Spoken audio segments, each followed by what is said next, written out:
Hello guys, I'm Bart and I've been dreaming about visiting Malta. So, I did some research and this is what I found out.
Malta is small but fascinating island nation in heart of Mediterranean Sea. It's actually archipelago of 5 islands: Malta, Gozo, Comino, and Pelfa. Even though it's small, Malta is rich in history. It was influenced by Phoenicians, Arab, and even British. Today, Malta is famous for its beautiful coastline and historical sites. Now, when it comes to language, Malta has two official languages, which is English and Maltese. English is used for government, education, and businesses, while on the other hand, Maltese is used for spoken and daily life. And here are the three expressions I learned in Maltese. So, first is Luwataba, which means good morning in Maltese. Second is Grazie, which means thank you in Maltese again. And lastly is ciao, which means goodbye or hi in Maltese again. So, oh shit, I'm late on my flight.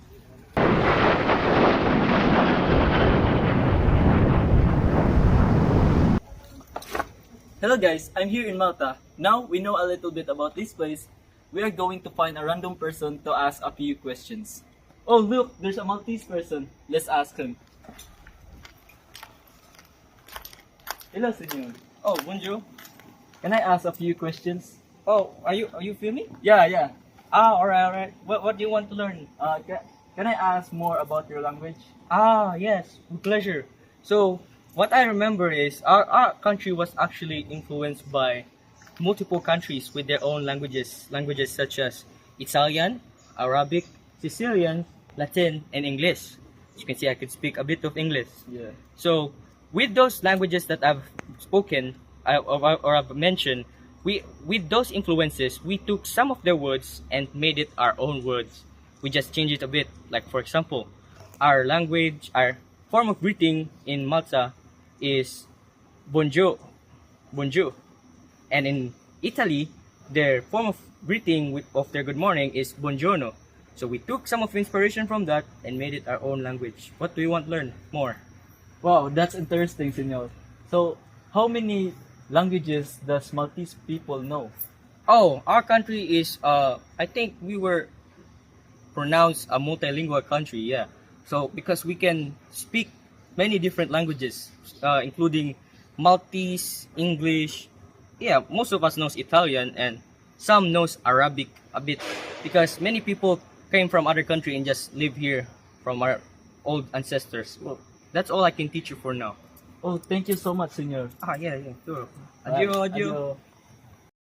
Hello guys, now we know their communication style and now we're going to get to know their culture by asking the professionals.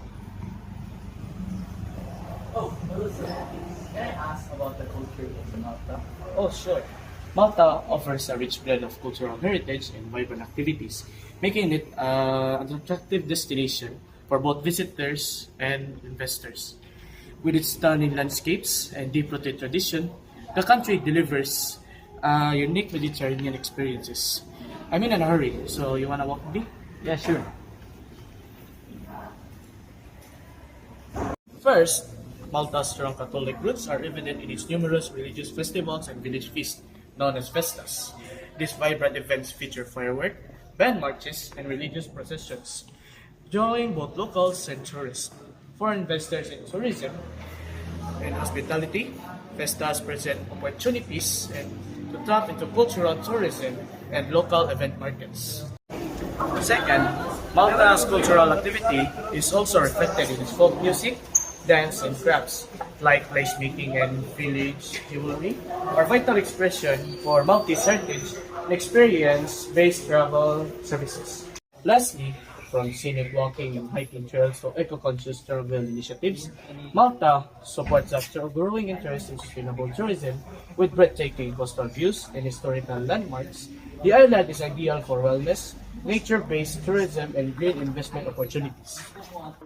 Means of earning a living, but also as a source of pride and contribution to family and community.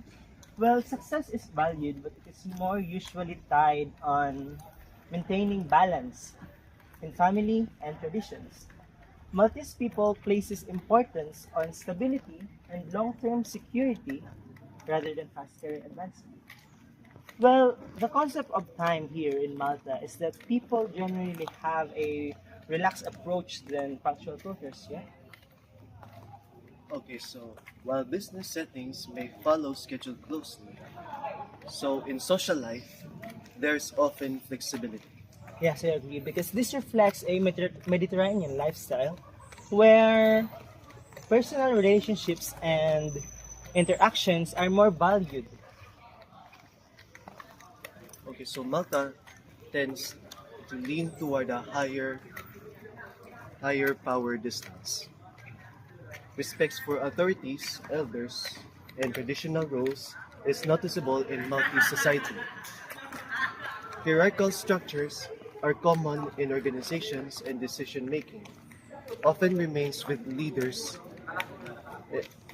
or heads of families. However, this is balanced with strong community ties where cooperations and respect for others. Yeah, I agree with that. Wow, this is a very nice church. Can you take picture of me? What are you wearing? Why are you wearing shorts and a shirt? Did you not know Malta is one of the most religious countries in Europe? Who are you? I'm a student here in Malta. Who are you? I'm new here. That's why. Today, I'll be discussing the do's and don'ts in Malta. And what he did was one of the don'ts. Number 2. Wow, this place looks like Italy. The people around here must be speaking Italian. No, not really. Just because Malta is near Italy, it's not per se everyone speaks Italian. Though, I understand where you're coming from. The Maltese language actually consists of English and Maltese. It's safer for you to speak in English than try and speak Italian to a random Maltese person. Speaking Maltese is also considered respectful and it shows that you care for our nation. That's number 2. Moving on to number 3. Let's eat. Oh, someone is calling. Sit back down. In Malta, it's considered disrespectful when leaving up early or glued to your phone. In Malta, mealtime is considered valued family and community time. So, don't be on your phone. Now, let's move on to the do's. Do number 1. In a form of greeting, a handshake is okay. But among close friends and family, a kiss on the cheek is considered normal. I might not kiss Bert Mandadaro, but it shows you that Maltese people are very passionate with the people they love.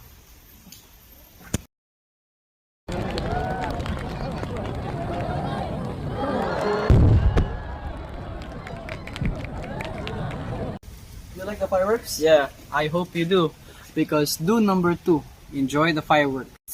Fireworks is a big thing in Malta and it's a form of celebration. It's commonly seen in feasts and festivals. Do enjoy their fireworks because it's one of the best in the world, I tell you. Let's go to number 3. Number 3. One of the do's is listening to their stories. Maltese people tend to yap a lot about their history, their love story, or local legends. Showing genuine interest shows you respect their culture. And that's for the do's and don'ts. Hey guys, it's Bart again. Now that we have explored Malta, this marks the end of our journey. I hope you enjoyed the ride and pick up something new all along the way. Thank you for watching. Bye!